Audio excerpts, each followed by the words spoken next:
So, fertiliser industry, part of the problem.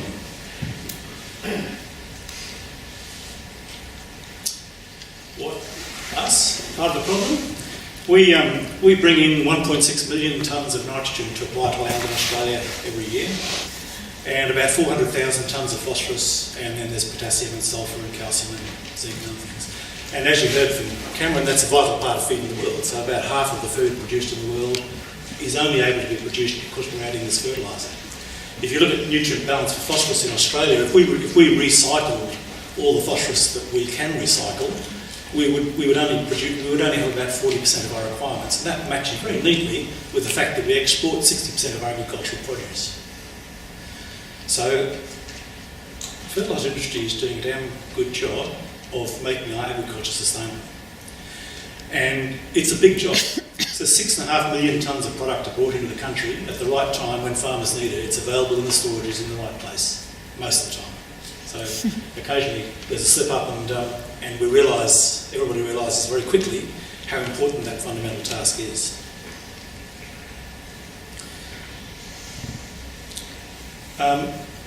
The problem's always been, it's already been well canvassed by the previous speakers, is the problem is that the agriculture is not disconnected from the environment. And water is for most of the stuff we're talking about in the southwest of West Australia, water is the thing that connects them. And, most of the agriculture in Australia is dry agriculture, which doesn't mean it's dry, it means it occurs where it rains.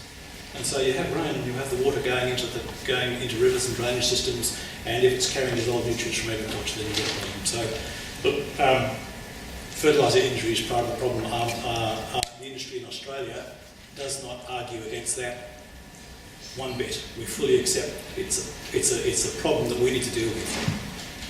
So who is that wonderful fertiliser industry?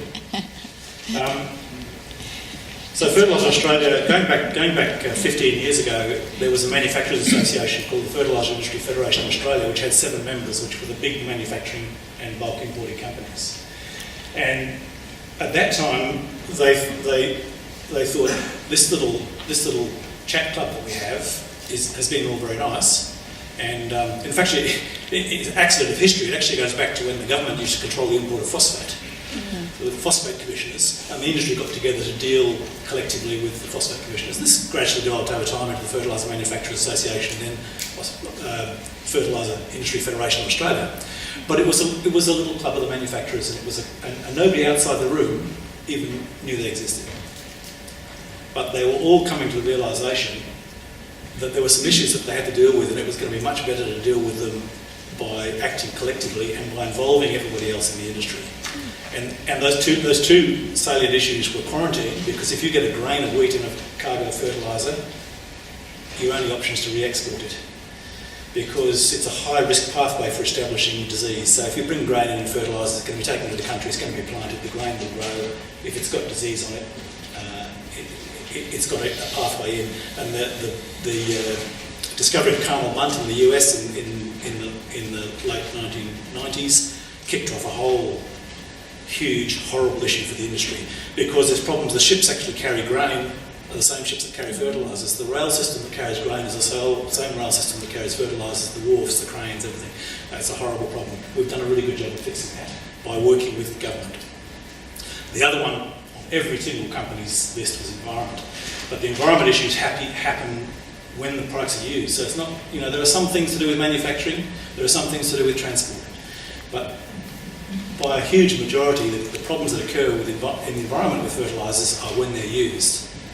And they don't even have to be misused to end up in the environment. It just happens because of the what we're doing and where we're located. So our members, the first decision was the 7 people in the room weren't the membership. They shouldn't be the membership. The membership needed to be all of the fertiliser importers, all the manufacturers, and most importantly, all of the distributors and those people who had contact with the customers, because that's where the problem was. So we went around and talked to all of these people, and everybody agreed, because everybody realised that environmental problems with fertiliser is something we've got to deal with. So we became a genuine fertiliser, a genuine industry representative body, a peak body. We broadened our base, so we now cover almost everybody in the industry. We certainly include all of the bulk importers and all the manufacturers and members. All of the major distribution chains are members, so CRT, Landmark, Elders, the manufacturers and importers in West Australia, CSBP, Summit, CBH, Macrofertil, they're all members of Fertilizer Australia. And we worked together basically to deal with public policy issues. So the Fertilizer Australia's particular role in all that is to be the link between our industry, the science community and the policymakers. And we do that in a number of ways. So we develop codes of practice. So we have a code of practice for security, for example. So nitrogen fertilisers can be misused as explosives. And so we work well before the government did anything. We developed a code of practice about security after the Bali bombing, because the Bali bomb used ammonium nitrate. Pretty close to home, a lot of Australian died there. And so we went to talk to the Australian Federal Police and what should we be doing, and we ended up writing a code of practice with their assistance. We then worked later with the Attorney Generals, and that code of practice has now become the basis for the National Code of Practice for Chemicals of Security Concern. So we've got a code of practice for security, we have a code of practice for purchasing, which covers issues of contaminants in our fertilisers, things like cadmium, lead and mercury. So it's all very well for the government to set a standard, but unless the industry has a rigorous system to manage your imports, particularly when you're going to new suppliers in countries which may not have the same standards as we do, then you need to have a good system for making sure that you've got the quality assurance in place, that you know that you're meeting the standards that you're being asked to. So, code of practice. But then going on to environment, the biggest thing we've done in environment is development of the Fertcare program. So, before I just go on to that, so the other thing about the fertiliser industry is, in the minds of most people in the developed world, chemicals are bad. Just unequivocally bad. Chemical is a bad thing. And fertilisers are chemicals. And we've also got big companies. In fact, we've got multinational companies. So those are all bad things. So for the industry to develop a stewardship program, we realised right from the first day, if we're going to do this, we better be unimpeachable. We better ensure that we're not citizens of a foreign country. Before we start doing that. So we went to a great deal of effort to involve external assurance. So when we developed the training materials, we had a technical committee which became quite, it was 30 or 40 odd people on this technical committee, most of the work done by email. But so people like David Windsor, who's in the room, George Raymond, who's principal scientist with the Queensland government, Cameron Gurley, Mike McLaughlin, leaders in their fields, contributed to the material and made sure that it was absolutely fit for purpose and up to date. We went through all the hoops of the education system to do it under the Australian Qualifications Framework and deliver it through the TAFE system, so that our trainers have to be properly qualified in training and assessing people. They have to keep the appropriate records. The TAFE system makes sure that they keep up to spec. So we've tried to build a system which is inescapably genuine and good, because we're the bad guys. So we're really proud of what we've been able to achieve. And so what is in Fertcare? So we've got training. So we've got training aimed really at staff in the industry. And we've developed the training at 3 different levels. So it goes from the simplest level, which we call level A, which is designed for people who are perhaps running a depot, driving the front end loader, loading the farmers' trucks, to understand what the products are, what the risks are. And part of level A, a lot of people who do the level A are also contract spreader drivers. So they do a module called spreading, which makes them learn all the risks about spreading, like what you should do in terms of your distance from waterways, what is an environmental risk and what's not. And so they're equipped to talk to the farmer about those things when they go out to spread the field and paddock. They're equipped to say to the farmer, wouldn't you like to have a chat with the agronomist about that, because we don't think that, you think maybe you've got the wrong thing there or whatever. And just as simple things like making sure they've actually put the right product in the right bin, because they've been through the training and understand what they're doing. The level B training is aimed at the sales staff, so this is the people who talk to customers all the time about the fertiliser they're buying. And that was really interesting, because none of the companies had really gone into that space much. And so those guys now know what the environmental risks are, how the different products behave in the soil, what transformations occur over time, and identify where there might be risks. And the level C aimed squarely at the advisors, and we didn't try to teach them anything about being advisors because most of them have been through university or they've been through good training systems within the systems they operate, but they hadn't been taught a lot about the environmental risk management. So the level C training course is all about learning about how you put environmental risk management over the top of your recommendation and make sure that you take account of those things and provide appropriate advice. So that's the training side of Fertcare. We've got a spreading component. So interestingly, a fertiliser spreader that comes from a factory, whether it's a huge expensive machine that a contractor uses or a little 3-point linkage one that goes on the back of a tractor, they don't spread fertiliser evenly unless you set them up properly. And it's not a simple thing. So we've with our partners, the Australian Fertilizer Services Association, we've developed the scheme.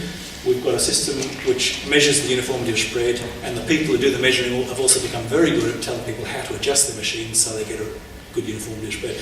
So machines come out of the factory, they could have a 50% coefficient of variation across the width of the spread. The standard is 15. And with a few nips and tucks, they very quickly go from one to the other. So it's really important in an area like the southwest where a lot of fertiliser is spread either by the farmer or by a contractor. But the most important part of Fertcare, and the bit that is really relevant to policymakers, is the Accredited Advisor Program. And so I'm going to talk in a little bit more detail about that. So once again, we want this to be as an absolutely good scheme, not an industry whitewash. So we went to the Australasian Soil and Plant Analysis Council, who are all the experts in soil and plant analysis in Australia. So it's the guys who run the labs and run the systems, and they have a very active their industry body, which is ASPAC. And we worked with them to develop a whole set of standards, and the standards run to about 8 pages of detail, and they're all mapped to national competencies, and they all mean things. But in essence, they cover sampling. So you need to go out and take the right samples for the test that you want to do for the crop that you're interested in or the pasture you're interested in. And that varies quite dramatically across Australia and between crops. So if you start off with the wrong sample, you're buggered before you start. There's enough variability in the soil sampling process, or soil testing interpretation process. There's enough variability inherent in that system without adding to it by taking the wrong sample at the start of the process. So you learn about sampling. What is the right way to sample? What's the right distribution across the paddock? How do you randomise it? How do you avoid things that are atypical? All those type of things. There's analysis. You have to use the right analysis so it matches up with the field data that you're going to use to interpret the result that you get for the kilograms of P per hectare or whatever. So you have to pick the right analysis. We specify that if you want to be a Fertcare accredited advisor, you have to use a lab that's part of the ASPAC proficiency program. So we know the lab actually produces consistent results over time, consistent with all the other good labs. If you're not using one of those labs, we know you can get really variable results because running a laboratory is not easy either. Even if you follow the right method and everything, something like having the air conditioning spout in the wrong place can change the results you get from a particular machine. And so it's important to have a really strong quality assurance system, and ASPAC Proficiency Service provides that. So to be a Fertcare accredited advisor, you've got to use a lab that knows how to get an accurate result. The interpretation. So this is where you get, the lab says you've got 36 milligrams per kilogram of phosphorus measured by the Olsen test, and your PBI is 123. You've then got to take that and apply it to the right piece of field information that says in your situation, therefore that means you should be applying 9 kilograms of phosphorus per hectare, or 8 or 12, or whatever it happens to be. So you have to use the right interpretation. These are all part of the standards that underpin the Fertcare program. And then you have to develop a nutrient management program. So you can't save the farmer. You need to go and buy 122 tonnes of MAP spread on the paddocks. You need to have a very specific written recommendation that says you should apply this particular product at this particular rate.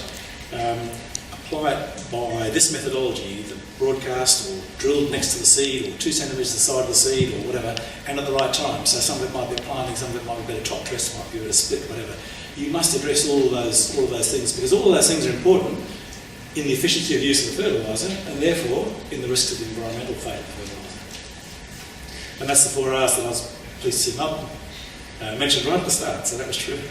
And there's a whole international movement now to adopt 4Rs as sort of a logo and a way of doing things by the fertiliser industry across the globe. And so we're part of the 4R program, and so we use the logo and we use the same language as they use in our training program. And the final bit is monitoring, and this is about the feedback. So we're talking about phosphorus use efficiency and measuring 1 year's use efficiency, which is what we measure 1 year, and we got 26%. What matters is the long term. And with all the new nutrient stuff, you know, it's not a precise science. So the best way to make it better is to monitor it over time and keep improving. So the process of monitoring, same for the farmer. You should apply this product at the right rate, the right time, right application, etc. And you should do another soil test in 3 years' time because you've just made a change, or you should do another soil test in 6 years' time because it's been pretty steady for the last 5, so we think it's going to be okay. We want people to think about that and start thinking, because that's how you start to get better and better and better. So, how does it actually then, how does that work? How do we make it work? So, to become a Fertcare accredited advisor, you have to demonstrate your competence. So you provide us with some interpretations that you've done, and we assess them against all those standards to make sure that you've properly met all the standards. You can do that as an individual by submitting examples of work you've done. You can pick your best ones. Once you know you've done well, that's fine. We want to ascertain whether you've got the right skills to do it. Or you can do it through system training. So some of the fertiliser decision support systems, and CSBP is a very good example, who are sponsors here today. They have a very good decision support system which provides detailed training to their agronomists. Now in the last couple of years we've actually changed our system so that training now has to meet the Australian Qualification Framework standards. So we're actually confident that the training they're doing is up to scratch and is being recorded properly and so on. So you can do it by individual assessment or by system training. You have to also be capable of doing the environmental assessment, and the only way we allow people to demonstrate that, they must have completed the Level C training. So we know they know how to use the Fertiliser Environmental Stewardship Review methodology, which is what they get taught at Level C training. And Level C training also covers, again, sampling, because that's actually an important part of the process. And then every 2 years you get audited. So we just want to demonstrate competence in the first place, so you can give us your best possible sample, but after that you're going to be audited, and it's just going to be on any of the samples that you provided interpretations for. We will then review them and make sure that they're tested. Now some of the systems will manage that for us, so they'll appoint one of their senior agronomists to review the more junior ones or whatever. You can arrange a peer to do your audits for you, someone who's had at least 5 years experience in the same industry. So individual or systems, anybody can access this process and make it work. And then Fertilizer Australia employs somebody to review a subgroup of those reviews each 2 years, so that we're confident that that process is working properly. And in fact, the first time we tried it, we found, yes, actually it's not working that well. And so we need to put a bit more training into the peer auditors in particular to make sure that they understand what the role is and they don't squibble it, you know. So we're not claiming by any stretch of the imagination that we're perfect or that every Fertcare accredited advisor always does the right thing. But we are aiming towards that, and we're putting in place some pretty strong controls to make sure we get there. Including, so two really important ones here is on our website we have got a little line there in the Fertcare page which says, if you think someone's giving bad advice, we encourage you to let us know, because we have a dispute resolution method which will then sort that out. Because most of the time we're about helping the guys to do better, because people aren't doing the wrong thing because they want to be bad. They're doing it for some good reason, which is a bad reason. You know, they just got it wrong. So we encourage people to let us know if they think things are going wrong, and we'll try and fix it. The other one, which is really powerful, is the systems get assessed every 2 years. So I see Andreas is here, and every couple of years he has to go through the torture of spending 4 days with. Used to be Ken Peveril, and now it's going to be Cameron Gooley, so I'm not sure whether it's got better or worse. But basically, Andreas has to demonstrate that his system meets all those standards. So they've used the right field data with the right tests against the right things, and it's producing the right answer. And when Dave Weaver says to us, we've got some people who are making the wrong recommendation on low PBI soils. This has just happened in the last 6 weeks, or maybe 3 months. I don't know, sometime in the recent past. We actually do something about it. So we've been talking to each of the system managers here, and what we reckon is the system actually gives the right answer to the agronomist. It says on the low PBI soil it might come back to 0 or 2 kilos or 5 kilos or whatever the right amount is. Some of the agronomists are still making a recommendation above that, and so we need to do a bit more education and training now. But so we've got the systems in place and we use them and we are responsive. So it's a really strong tool for policy implementation. And I'm nearly finished. So, going back to Fertilizer Australia, so what we do, we manage the Fertcare program. So that's one of our key things. But we get involved. So using West Australia as an example, this is the list of our involvement over the last 12 years. So in 2005, Martin Chaffron, who worked with me at the time, came over here. What was the start of the development of an algal management strategy. And we came over and he would have given a presentation similar to what I've done, saying, we want to help and this is what we're doing and this is what we've got. And anyway, 6 months later we got quite a surprise when there was a press release from the then Minister for the Environment saying that they'd agreed to work with the industry to phase out all water-soluble fertilisers in Western Australia, which we hadn't agreed to at all. So fortunately the Minister agreed to see us fairly quickly after that, and our chairman at the time and I sat in the room with the Minister, and we wrote, having had a long discussion about what Fertcare was and the importance of managing sites specifically rather than broad-based, we actually wrote a second press release which said what we agreed is that in those priority catchments, which is where phosphorus is a problem in the southwest, we're going to phase out the use of water-soluble P unless you have an approved nutrient management, which was a much better way of approaching the problem for everyone's perspective. And so that's the way that we think we can be really useful. Now, the Fertilizer Action Plan got to the 11th hour and then there was a change of government, so it never actually went into place. So there's been various other things. So the Fertilizer Accredited Advisor scheme was actually launched in Western Australia by Terry Redmond, who was then the Agriculture Minister. In 2015, the Green Growth Plan was made available for discussion, and we got involved in the discussion about the compulsory soil testing component and what was likely to happen there. We talked to the Department of Ag and to the Premier's Department who are running it, and talked about the Fertcare program and how that could fit in and what it would add. And there's proposed regulation in the Green Growth Plan to make soil testing mandatory, and then there was a change of government. But the Premier now is the Environment Minister who was going to phase out water-soluble P in Western Australia. So I don't suspect that we're going to go backwards at all, we're going to go forwards. And we're ready and supportive for that. So just to finish off, Fertcare is unquestionably a resource for policymakers, for farmers. It helps you know who's a good advisor, who's trying to do the right thing and who's not. We have 3,200 people who've completed the Fertcare training nationally, 829 of those in West Australia, including 286 at level C. Those are the guys with the sort of skills who can actually provide this detailed advice.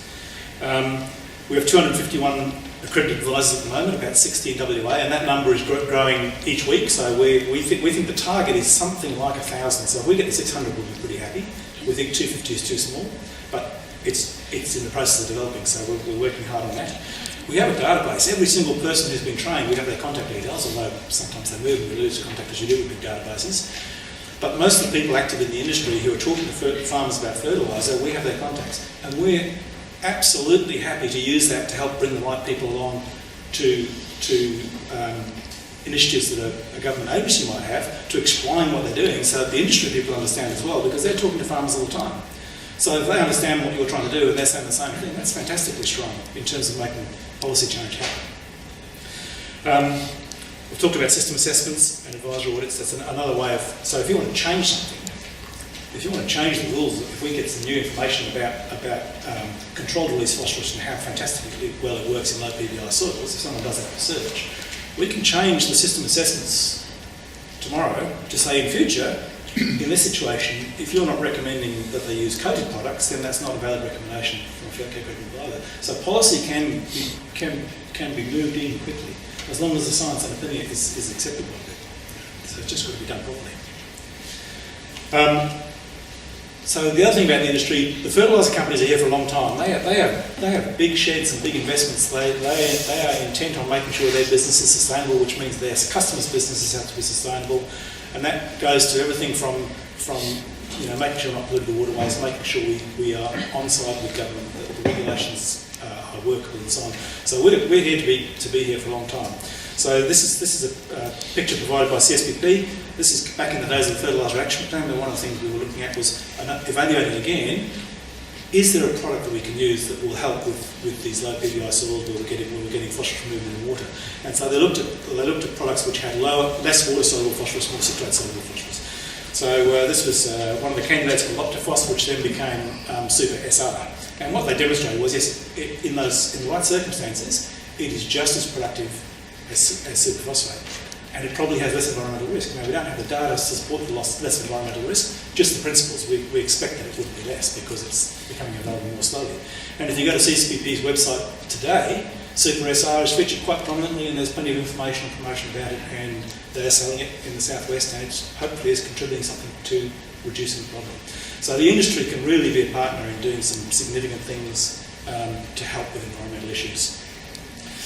So, from the ellipses at the start, no question mark, but we were also part of the solution, really clearly, and we're keen to be, and it's very genuinely held. So people understand absolutely this is the right way for our business, for our industry to deal with these issues. So we have expertise in technical areas and commercial areas. So when you're talking about changing behaviour, the commercial side of things is as important as anything else. So we've recently just talked to our members about flexibility in the contract system in WA. So that if people get one of these soil maps, they can change their fertiliser. Because you don't want to get your soil map and then you can't change your order anyway because you've got big discounts for putting in your order 3 months ago. So we've been able to make sure that change happens so that people who've got a map and need to change the result, they won't get penalised. So the commercial things are really important. But we understand a lot about how farmers respond to those things, so we can be useful in the policy space with that. We understand the logistics, what is possible and what's not. We're starting to understand quite a lot more about policy because we don't just work here in Western Australia. There's a similar long list in Queensland where we've been working with the Queensland government. So we're a good cross-fertiliser between policy agencies. And we've got Fertcare with our systemic controls, communication influence over the people involved, and as I said, the products that the industry might make. So we haven't been here as long as Harry, but we are going to be here for a long time. We intend to be here for a long time and be part of a sustainable industry. Thank you.